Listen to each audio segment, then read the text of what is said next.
Dito rin oh, maraming second hand dito na mabibili. Akala nyo ba sa Pilipinas lang ba?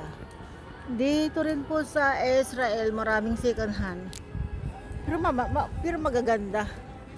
Pero yung 20 shekel na yan, umabot ng parang 300 na rin yan.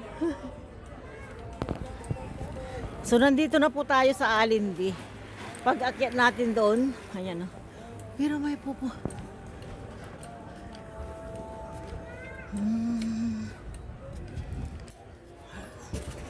Alam nyo ba, yung hinahanap ko, yung pang-ipit na, dito yung bilihan ng ano, sapatos. Alam ko to eh.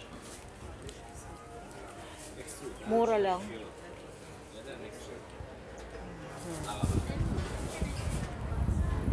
Wala tayong balak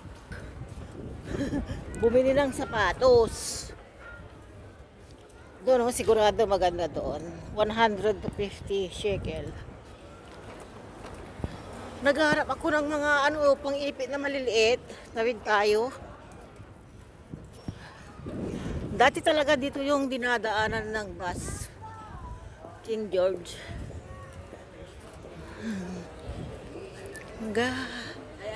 Wala.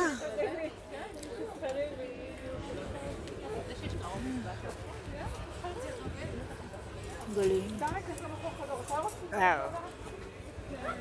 Wow, wow, wow, wow. La. Wow. Grabe. Ay, ang galing oh.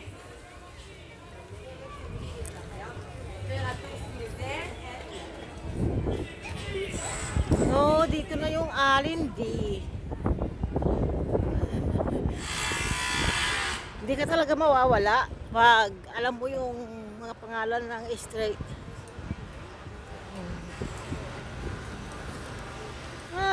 Doon dumaan yung bus. Doon. Hindi na talaga dumaan dito sa Allenby. Kaya paano yan? Nawala si Amiga. Buti na lang alam ko yung, syempre, alam natin yung disin ko. Ayan o, Allenby. Ayan. Dito yung market na Carmel. Diretso lang po yan, mga gulay, kung ano-ano. Bagsak ang presyo. So, nandito na po tayo.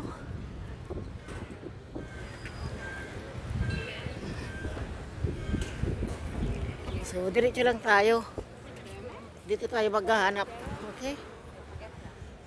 May pagkain.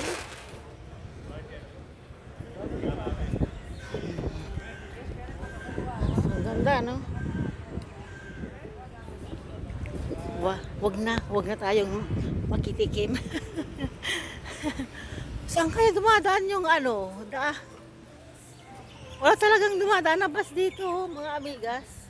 So ayan po, ginagawa pa lang underground para sa train. Ayan. Eh sana meron tayong makita ditong aking gang. Kaya pala, sabi ko, parang malayo na yung aking pinuntahan. Correct naman ako.